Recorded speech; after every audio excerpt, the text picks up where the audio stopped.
이번 시간에는 정수와 유리수의 곱셈과 나눗셈에 대해서 알아보겠습니다. 학습 목표는 정수와 유리수의 곱셈과 나눗셈의 원리를 이해하는 것이고, 학습 요소는 교환 법칙, 결합 법칙, 분배 법칙과 역수에 대해서 알아보겠습니다.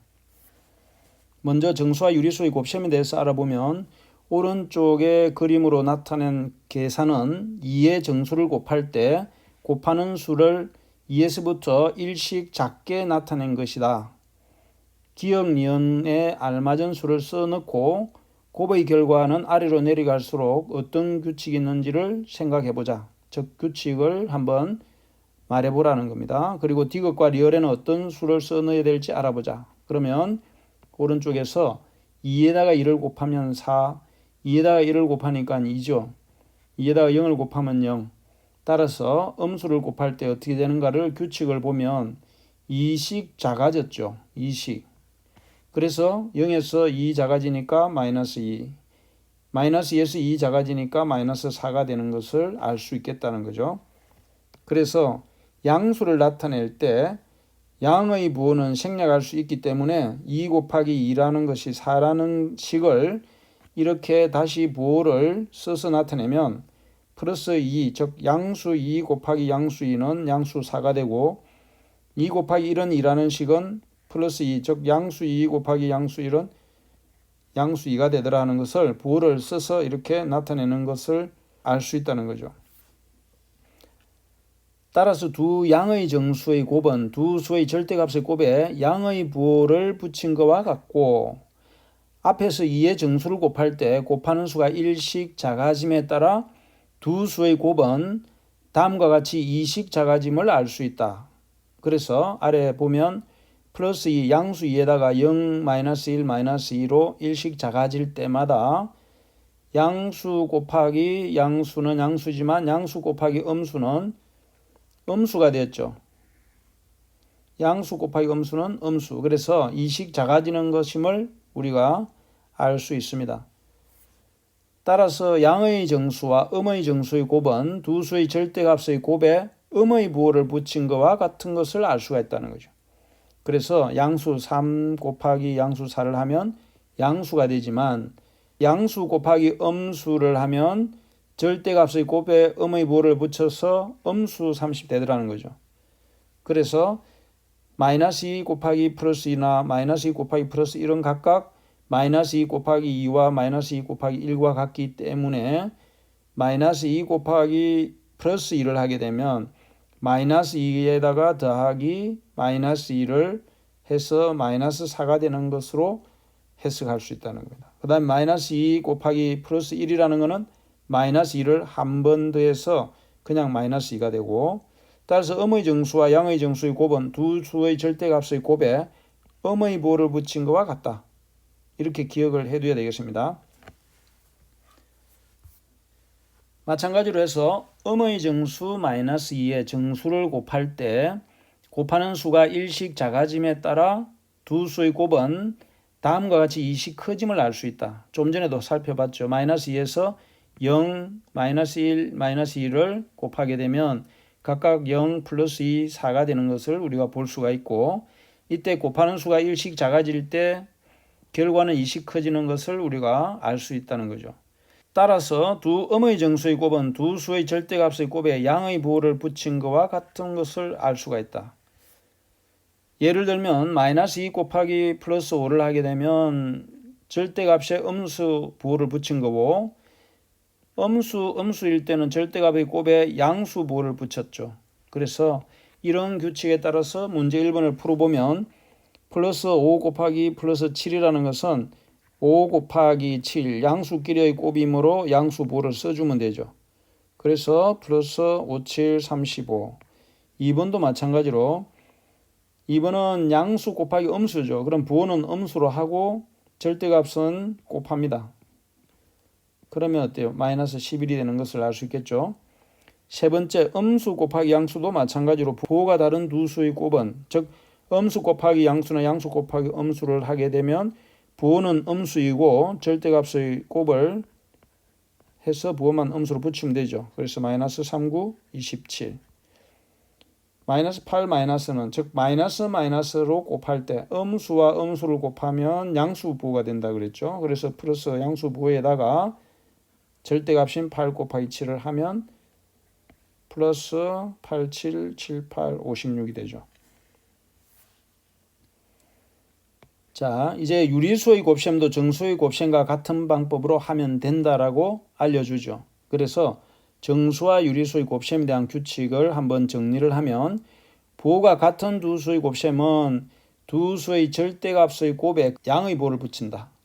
부호가 다른 두 수의 곱셈은 두 수의 절대값의 곱에 음의 부호를 붙인다. 두 수의 부호가 다르다는 것은 음수 곱하기 양수 또는 양수 곱하기 음수인 경우를 이야기하는 겁니다.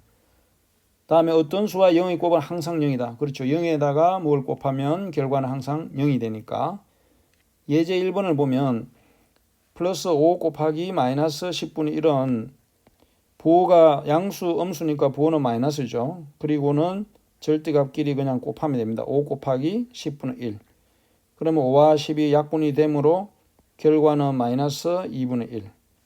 두 번째도 음수를 곱할 때는 부호는 양수가 되고 절대값의 곱을 하면 됩니다. 3분의 14 곱하기 7분의 1을 해서 약분이 되면 약분을 시키면 되죠. 하면 플러스 3분의 2가 되겠죠.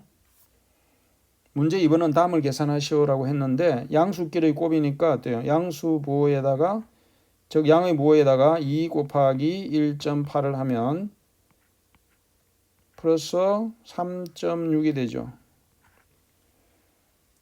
두 번째는 0.6 플러스고 9는 마이너스니까 곱하면 부호가 다른 두 수의 곱이므로 마이너스 부호를 쓰고 0.6 곱하기 9를 하면 되겠죠. 절대값의 곱에 음의 부호를 붙인다. 6, 9, 54니까 5.4. 세 번째는 음수 곱하기 양수인데 부호는 음수고 절대값은 부호를 뗀 수니까 부호를 떼고 난 숫자만 써서 약분이 되면 약분을 하면 되겠죠. 그래서 결과는 음수 2. 자, 네 번째도 음수의 곱이니까 어때요? 부호는 플러스로 하고 숫자들만 떼서 절대값을 곱하면 9, 3은 9 해서 플러스 3 곱하기 2니까 이 3은 6이 되겠죠. 자, 이제는 교환 법칙, 결합 법칙은 무엇일까라고 했죠. 곱셈의 교환 결합 법칙에 대해서 알아봅니다. 두 수 마이너스 2와 마이너스 3을 곱할 때 양수 곱하기 음수이니까 양수가 아니고 음수 마이너스 6이 되죠. 또 음수 곱하기 양수를 하더라도 결과가 같더라. 그래서 보니까 곱하는 순서를 바꿔도 즉 두 수의 순서를 바꾸고 곱해도 그 결과는 같은 것을 우리가 볼 수 있었다는 거죠. 그래서 이것을 곱셈의 교환 법칙이라고 하고 세수 마이너스 3 플러스 2 플러스 4를 곱할 때 앞에 거를 먼저 이렇게 결합 법칙을 써서 묶었죠. 그러면 이 괄호 안에 거를 먼저 계산해야 되니까 마이너스 3에다가 플러스 2를 곱하면 마이너스 6. 그 다음에 또 이 결과에다가 4를 곱하면 부호가 다른 두 수니까 부호는 음수고 6, 4, 24. 그 밑에는 마이너스 3 곱하기 묶은 괄호가 두 번째, 세 번째를 묶었죠. 그럴 때는 2, 4, 8 플러스 8에다가 마이너스 3을 곱하면 마이너스 24. 그래서 이 과정을 통해서 우리가 알게 된 사실은 순서를 바꿔서 곱해도 결과는 같더라는 거죠. 그래서 이와 같이 어느 두 수를 먼저 곱해도 그 결과는 같고 이것을 곱셈의 결합법칙이라고 한다. 결합법칙은 뭐라고요? 어떤 것을 곱할 때에 세 수 이상의 곱이 있을 경우에는 어떤 것을 먼저 구해 가지고 다른 걸 곱하더라도 결과가 같다는 거죠. 곱셈일 때. 그래서 일반적으로 수의 곱셈에서 곱셈의 교환 법칙과 결합 법칙이 정리를 하면 세수 ABC에 대해서 교환 법칙은 말 그대로 앞에 뒤에 거를 곱하는 순서를 바꾸어도 결과가 같더라 하는 것을 교환 법칙. 결합 법칙은 곱셈일 경우에 어느 두 수를 먼저 계산하고 나머지를 계산해도 결과가 같더라는 거죠. 자, 그래서 정리를 하면 곱셈의 교환 법칙과 결합 법칙이 성립하므로 3개 이상의 수들의 곱셈은 곱하는 순서를 적당히 바꾸어서 계산을 하면 편리한 경우가 있다라고 했죠. 계산이 좀 더 쉽고 빠르게 될 경우를 이야기하는 겁니다. 그래서 예를 들어서 보면 2분의 5, 음수 2분의 5, 양수 3분의 7을 곱하고 또 음수 5분의 6을 곱했는데 이거 먼저 앞에 거 두 항을 계산하고 그 다음 거를 해도 되긴 됩니다. 결과는 같고. 그렇지만 이 둘을 순서를 바꿔놓고 보니까 쉽게 우리가 5가 이렇게 약분이 되는 걸 볼 수 있죠. 그리고 3과 6도 또 약분을 하면 되지만 먼저 앞에 3분의 7에다가 뒤에 약분한 수 2분의 6은 3이니까 바로 이렇게 계산된 항을 가지고 곱셈을 하게 되면 더 쉬운 경우가 많습니다. 이제 문제 3번을 보면 1번은 자 우리가 익혔던 방법대로 풀어봅시다. 이런 경우에 그대로 마이너스 5에다가 3을 곱해 가지고 결과를 더해도 되고 지금은 우리가 교환 법칙을 배웠으니까 플러스 3 곱하기 앞에 거 순서를 바꿔주든지 3과 2를 바꿔주든지 상관은 없습니다. 어떻게 하든.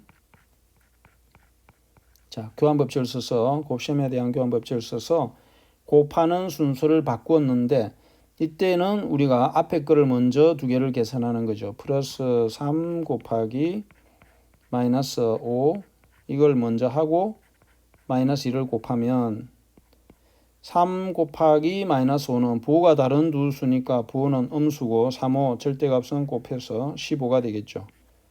곱하기 마이너스 2가 되는 거예요. 그래서 이때는 음수끼리의 곱셈이니까 부호는 플러스가 되고 15 곱하기 2를 하면 30이 되겠죠.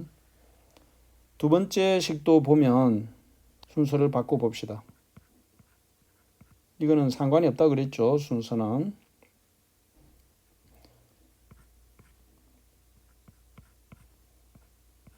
마이너스 3분의 1. 이렇게 하고 보면 7, 7, 4, 4가 약분이 되어버리죠. 그러면 1이니까 결국 남은 것은 마이너스 3분의 1이 되는 것을 볼 수가 있습니다. 3개 이상의 수를 곱할 때는 먼저 곱의 부호를 정하고 3개니까 양수, 음수, 양수니까 어때요? 음수가 하나가 있죠. 이 식이 좀 더 많은 것들이 곱해졌더라면 전체를 따져서 플러스와 마이너스의 곱한 횟수를 가지고 홀수일 경우에는 음수, 짝수일 경우에는 양수가 되는 겁니다. 뭐냐면 음의 부호의 개수에 따라서 양수가 되기도 하고 음수가 되기도 한다는 거죠. 그래서 각 수들의 절대값의 곱에 그 부호를 붙여서 계산하면 편리하다. 3개 이상의 수를 곱할 때는. 그래서 짝수계일 경우에는 플러스, 음수가 홀수계 곱해지면 부호가 마이너스라고 기억해두면 되겠습니다. 그래서 정리를 하자면 이때 곱의 부호는 음수가 없거나 짝수계이면 플러스를 하고 홀수계이면 마이너스이다. 음의 부호를 가진다 이 말이죠. 그래서 예제를 살펴보면 전체 곱은 음수가 마이너스 4와 마이너스 1 두 군데가 있죠. 그래서 짝수계니까 플러스가 되었고 그 밑에 거를 보면 음수가 하나, 둘, 세 개가 있죠. 그럴 때는 음수 부호를 써서 나머지 숫자만의 곱으로 계산을 하면 됩니다. 자, 그럼 문제 4번을 보면 홀수계가 있죠. 음수가. 그럴 때는 음의 부호를 쓰고 3 곱하기 10 곱하기 4 절대값만 곱해주면 되죠. 그래서 음수 120이 되는 것을 알 수 있습니다. 5의 제곱은 마이너스 5, 즉 음수 5에다가 곱하기 음수 5를 곱한 것이 제곱이죠. 그러면 음수끼리의 곱이니까 플러스를 하고 5 곱하기 5가 되는 거죠. 따라서 플러스 5, 25. 세 번째는 2의 세제곱이 되어 있는데 음수가 풀어쓰게 되면 마이너스 2가 사실은 세제곱이라는 것은 3번 곱해졌다는 뜻이죠. 곱하기 마이너스 6 이렇게 써놓고 보니까 전체 음수가 4개로서 홀수가 아니고 짝수죠. 그러면 짝수인 경우에는 부호가 플러스가 되고 2가 3번 곱해진 곳에다가 6을 곱하면 되겠죠. 그래서 2가 3개면 2는 4, 4, 2, 8, 8에다가 6을 곱한 거니까 6, 8이 48 플러스 48이 되겠죠. 그 다음에 네 번째 문제를 보면 음수가 마이너스 3의 2개가 있고 마이너스 4분의 1의 1개가 있죠. 그러면 음의 부호가 3개 곱해져 있으니까 홀수고 부호는 마이너스. 그 다음에 절대값만 써서 숫자만 떼어서 계산을 해보면 3의 제곱이 되겠죠. 사실은 두 번째는. 그 다음에 세 번째는 곱하기 4분의 1. 부호는 떼고. 그러면 3의 제곱이 9와 같잖아요. 그러면 마이너스 4분의 분자는 7이 넘어서 마이너스 4분의 7이 되겠습니다. 이상으로 이번 시간에는 정수와 유리수의 곱셈에 대해서 알아봤습니다. 수고 많았습니다.